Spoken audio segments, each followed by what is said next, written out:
Aja ya. Bismillahirrahmanirrahim. Assalamualaikum warahmatullahi wabarakatuh.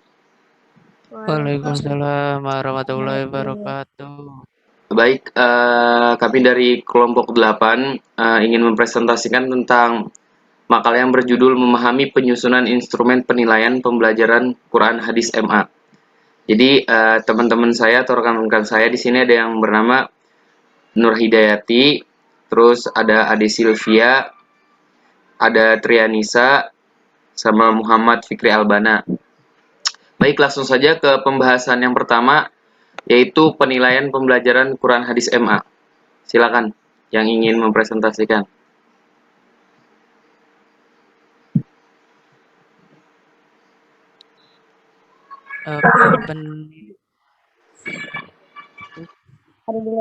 Penilaian pembelajaran Quran Hadis.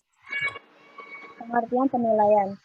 Penilaian adalah suatu proses pengumpulan informasi secara menyeluruh yang dilakukan secara terus-menerus untuk mengetahui kemampuan atau keberhasilan siswa dalam pembelajaran dengan menilai kinerja siswa baik di kinerja siswa individu maupun dalam kegiatan kelompok. Selanjutnya ada fungsi penilaian dalam pembelajaran.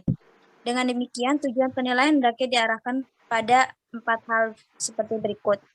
A. Penelusuran. Penelusuran yaitu untuk menelusuri agar proses pembelajaran tetap sesuai dengan rencana. B. Pengecekan, yaitu untuk mengecekkan adakah kelemahan-kelemahan yang dialami oleh siswa selama proses pembelajaran. C. Pencarian, yaitu mencari dan menemukan hal-hal yang menyebabkan terjadinya kelemahan dan kesalahan dalam proses pembelajaran. D. Penyimpulan, yaitu untuk menyimpulkan apakah siswa telah menguasai seluruh kompetensi yang telah ditetapkan dalam kurikulum atau belum. Selanjutnya, tujuan atau fungsi penilaian ada beberapa hal. Ada A. Penilaian berfungsi selektif. Dengan cara mengadakan penilaian, guru mempunyai cara untuk mengadakan seleksi atau penilaian terhadap siswanya. Penilaian itu sendiri mempunyai berbagai tujuan, antara lain untuk memilih siswa yang dapat diterima di sekolah tertentu. Yang kedua, untuk memilih siswa yang dapat naik ke kelas atau tingkat berikutnya. Yang ketiga, untuk memilih siswa yang seharusnya mendapatkan beasiswa. Dan yang terakhir, yang keempat, untuk memilih siswa yang sudah berhak meninggalkan sekolah dan sebagainya. Itu yang A. Yang B itu ada penilaian berfungsi diagnostik. Penilaian berfungsi diagnostik adalah bila alat yang digunakan dalam penilaian cukup memenuhi persyaratan, maka dengan melihat hasilnya, guru akan mengetahui kelemahan siswa. Di samping itu, diketahui pula sebab-sebab kelemahan itu. Jadi, dengan mengadakan penilaian, sebenarnya guru mengadakan diagnosis kepada siswa tentang kebaikan dan kelemahannya. Yang C, yang terakhir ini.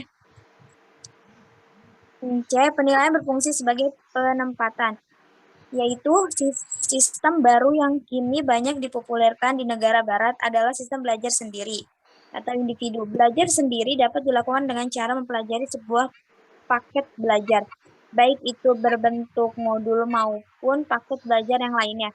Sebagai alasan dari timbulnya sistem ini adalah adanya pengakuan yang besar terhadap kemampuan individu. Yang terakhir yaitu yang D, penilaian berfungsi sebagai pengukuran keberhasilan, di mana fungsi keempat dari penilaian ini dimaksudkan untuk mengetahui sejauh mana suatu program berhasil diterapkan. Keberhasilan program ditentukan oleh beberapa faktor, yaitu yang pertama ada guru, metode pengajaran, kurikulum, saran, dan sistem. Selanjutnya itu bentuk-bentuk penilaian. Silakan. Baik, langsung saya ke bentuk-bentuk penilaian ya. Jadi bentuk penilaian itu yang pertama ada penilaian pengetahuan, yaitu kognitif. Kemampuan kognitif adalah kemampuan berpikir yang menurut taksonomi Bloom secara hierarki meliputi berbagai tingkah laku dan dari tingkatan terendah sampai dengan tertinggi, yaitu pengetahuan, knowledge, pemahaman, comprehension, penerapan, application, analisis atau analisis, sintesis, dan evaluasi. Guru menilai kompetensi pengetahuan melalui tes tertulis dengan menggunakan butir soal yang tertuang dari indikator, tes lisan dengan bertanya langsung pada peserta didik menggunakan daftar pertanyaan, dan penugasan atau proyek dengan lembaran kerja tertentu yang harus dikerjakan peserta didik dalam kurun waktu tertentu. Sedangkan ada penilaian sikap atau afektif.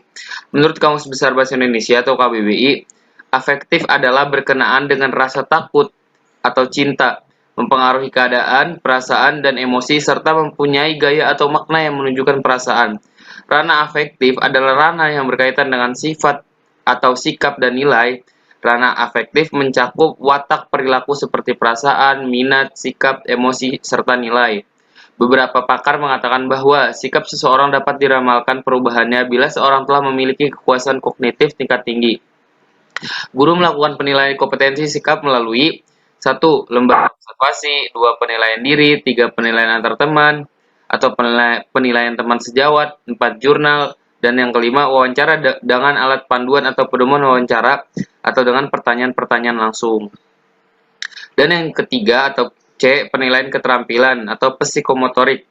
Ranah psikomotor merupakan ranah yang berkaitan dengan keterampilan skill. Kemampuan psikomotor adalah kemampuan yang bertindak setelah seseorang menerima pengalaman belajar yang menurut taksonomi Simpson meliputi berbagai tingkah laku mulai dari yang terendah sampai dengan yang tertinggi, yaitu ada persepsi, kesiapan, gerakan terbimbing, gerakan terbiasa, gerakan kompleks, penyesuaian pola gerakan, dan kreativitas.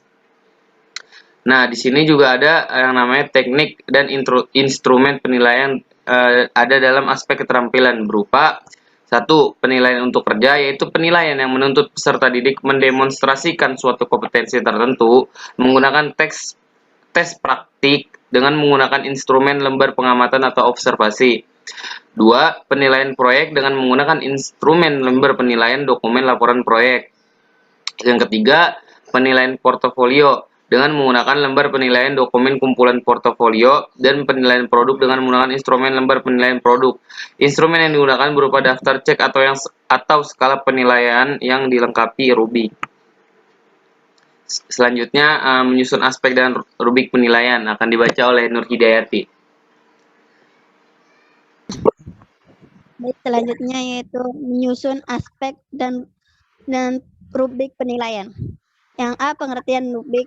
Rubrik adalah suatu panduan bagi fasilitator pembelajaran untuk melakukan penilaian yang konsisten dan dapat dipertanggungjawabkan terhadap mutu pekerjaan siswa atau mahasiswa.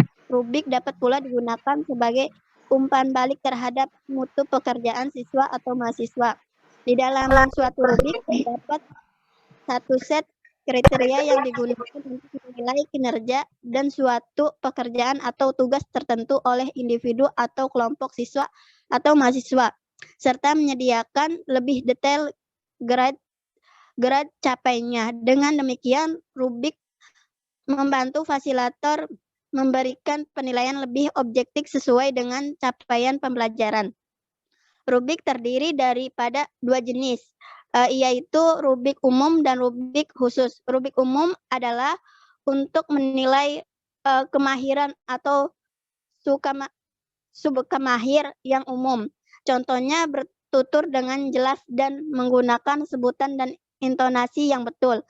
Manakala rubrik khusus pula adalah untuk menilai subkemahiran yang kecil. Contohnya bertutur dengan menggunakan sebutan baku yang betul. Lanjut.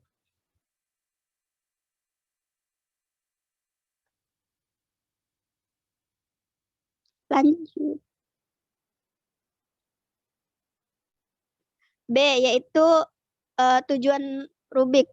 Tujuan dari penilaian rubrik yaitu siswa diharapkan secara jelas memahami dasar penilaian yang akan digunakan untuk mengukur suatu kinerja siswa. Kedua pihak, guru dan siswa, akan mempunyai pedoman bersama yang jelas tentang tuntutan kinerja yang diharapkan. Rubrik diharapkan pula dapat menjadi pendorong atau motivator bagi siswa dalam proses pembelajaran. C, yaitu isi rubrik. Dalam setiap komponen terdiri dari satu atau beberapa dimensi. Setiap dimensi harus didefinisikan supaya lebih jelas, harus diberi contoh atau ilustrasi dimensi-dimensi kinerja. Inilah yang akan ditentukan mutu atau diberi peringkat.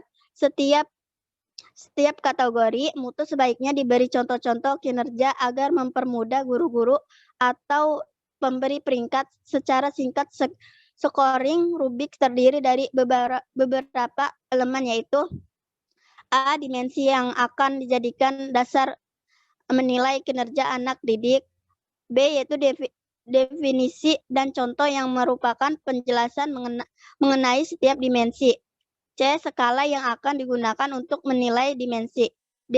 Standar untuk setiap kategori kinerja. Yang D. Fungsi penilaian rubrik. Adapun fungsi atau kegunaan dari penilaian rubrik adalah sebagai berikut. A. Rubrik menjelaskan deskripsi tugas. B. Rubrik memberikan informasi bobot penilaian. C. Siswa memperoleh umpan balik yang cepat dan akurat. D. Penilaian lebih objektif dan konsisten. E. Para peserta didik jadi pembelajaran aktif. F. Para peserta didik memperoleh konten knowledge dan produkal knowledge. Para peserta didik dapat menilai kinerja kelompoknya sendiri. H. Baiknya pendidik maupun peserta didik memperoleh alat refleksi yang efektif tentang proses pembelajaran yang telah berlangsung. Yang terakhir, sebagai alat atau pedoman penilai kinerja atau hasil kinerja mahasiswa. Nah.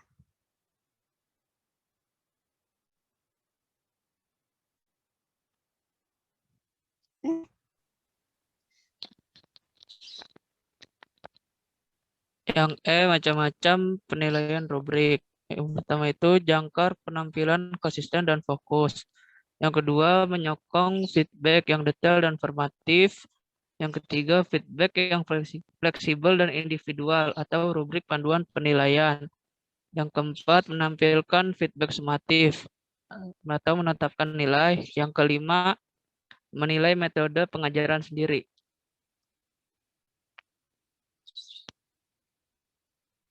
Di sini ada contoh rubrik holistik yang di sini di mana ada empat skor. Yang pertama, respon terhadap tugas sangat spesifik.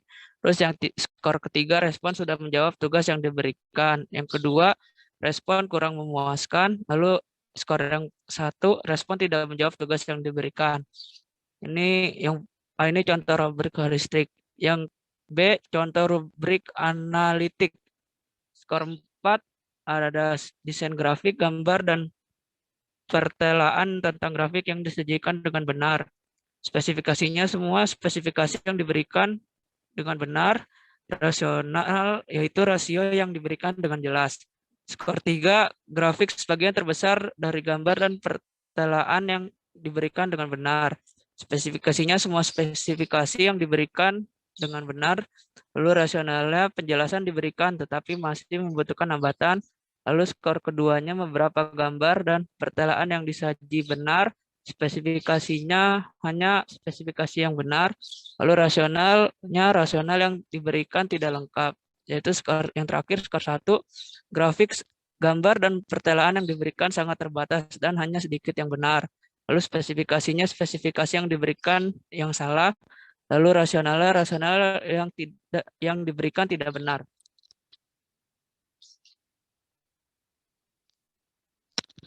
Di sini menyusun skala sikap instrumen penilaian kognitif.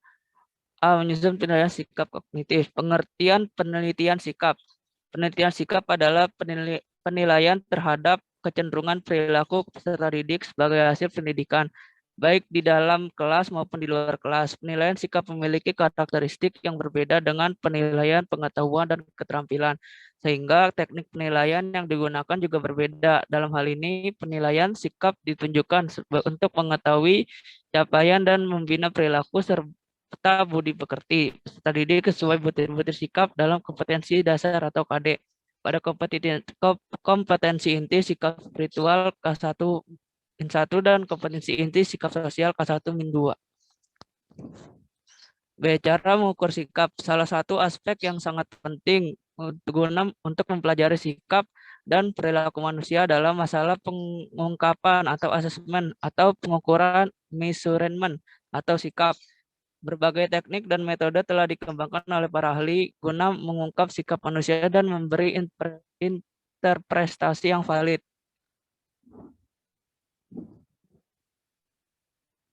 Lalu ada macam-macam skala sikap. Yang pertama skala Borgados. Skala Borgados umumnya dipergunakan untuk mengukur sikap dari berbagai anggota kelompok yang beragam. Lalu ada skala Thurston.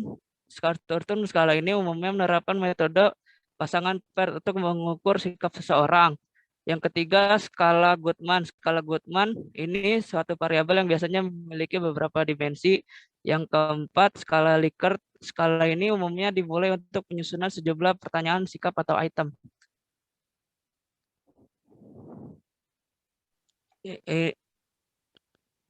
Yang D adalah langkah-langkah penyusunan skala sikap. Yang pertama itu dalam menyusun skala sikap, objek sifat, langkah pertama dimulai dengan menentukan objek sikap. Yang langkah kedua yaitu memberikan batasan dan tujuan yang berkaitan dengan objek sikap tersebut. Yang ketiga itu menyusun kisi-kisi komponen atau indikator variabel disiplin sekolah. Nah, di sini ada contoh kisi-kisi penyusunan instrumen skala sikap model Likert. Bisa dilihat di sini tes kisi-kisi tes skala sikap. Dan juga ada tabel pertanyaan yang dibuat dalam format skala sikap. Ada pertanyaan, ada kode setuju atau tidak setuju, ada setuju, tidak, kurang setuju. Nah, ada juga gambar keterangan penskoran untuk pertanyaan skala sikap. Bisa dilihat di sini, teman-teman. Ada gambar keterangan penskoran untuk pertanyaan skala sikap. Nah, untuk menyusun instrumen penilaian kognitif, yang pertama kita cari tahu dulu penilaian ranah kognitif, yaitu ranah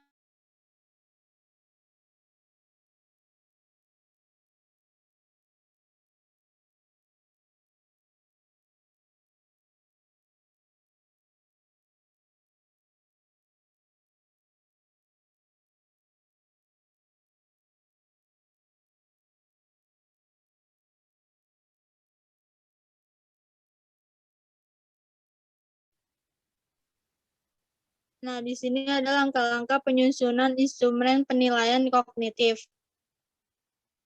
Yang pertama itu, secara umum ada beberapa langkah yang harus ditempuh penyusunan instrumen teks verbal. Yang pertama, menentukan tujuan dan kawasan tes. Yang kedua, menguraikan materi dan batasan perilaku yang akan diukur. Yang ketiga, menyusun kisi-kisi. Yang keempat, memilih bentuk tes. Yang kelima, menentukan panjang tes. Yang keenam, menulis soal coba tes. Yang ketujuh, menelaah soal. Yang kedelapan, melakukan uji coba tes. Yang kesembilan, menganalisis butir soal. Yang kesepuluh, memperbaiki tes. Dan yang ke-11, merakit tes.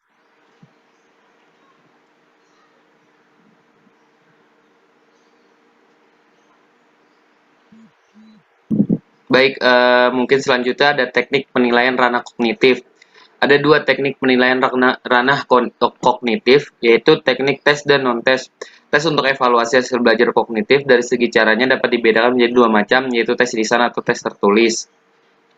Nah, sekarang yang terakhir ada pengertian perbaikan remedial, yaitu istilah remedial berasal dari bahasa Inggris. Kata remediation berasal dari kata to remed yang bermakna menyembuhkan, yaitu remediasi ditekankan pada proses penyembuhan sementara itu kata remedial merupakan kata sifat, sehingga dalam bahasa Inggris selalu dibandingkan dengan kata benda. Misalnya remedial work yang berarti pekerjaan penyembuhan. Dalam bahasa Indonesia yang baik dan benar, kata remedial tidak berdiri sendiri, tetapi disandingkan dengan kata kegiatan atau pembelajaran. Sehingga istilah yang digunakan adalah kegiatan remedial atau pembelajaran perbaikan. Sedangkan tujuan remedial adalah untuk melaksanakan kegiatan remedial, yaitu membantu siswa yang mengalami kesulitan menguasai kompetensi yang telah ditentukan agar mencapai hasil belajar yang lebih baik. Secara umum, tujuan kegiatan remedial adalah sama dengan pembelajaran pada umumnya, yakni memperbaiki miskonsepsi siswa sehingga siswa dapat mencapai kompetensi yang telah ditetapkan berdasarkan kurikulum yang berlaku. Terus bentuk kegiatan perbaikan yaitu yang pertama memberikan buku pelajaran dengan pelajaran yang bersangkutan, mengkaji ulang soal-soal pelajaran yang telah lalu, melakukan aktivitas fisik, kegiatan kelompok atau diskusi kelompok, tutor sebaya, terus menggunakan sumber belajar lain. Sedangkan pengertian kegiatan pengayaan, secara umum pengayaan dapat diartikan sebagai pengalaman atau kegiatan peserta didik yang melampaui persyaratan minimal yang ditentukan oleh kurikulum dan tidak semua peserta didik dapat melakukannya. Terus ada yang namanya tujuan pengayaan, yaitu menerapkan pengetahuan atau keterampilan dalam suatu situasi baru, menerapkan lebih lanjut kemampuan siswa pada pengajaran pokok, dan yang terakhir melatih cara berpikir untuk mencapai tingkat yang lebih tinggi. Dengan kata lain, kegiatan pengayaan diarahkan untuk memperluas pengetahuan dan keterampilan siswa melebihi tuntutan minimal bagi seluruh siswa. Terus ada yang namanya menyatakan tafsiran atau keyakinannya tentang soal-soal yang berhubungan dengan pokok bahasan, menerapkan pokok bahasan pada situasi yang berbeda. Baik, mungkin itu saja yang dapat kelompok kami sampaikan atau sajikan pada pertemuan hari ini. Mungkin kurang lebihnya mohon maaf.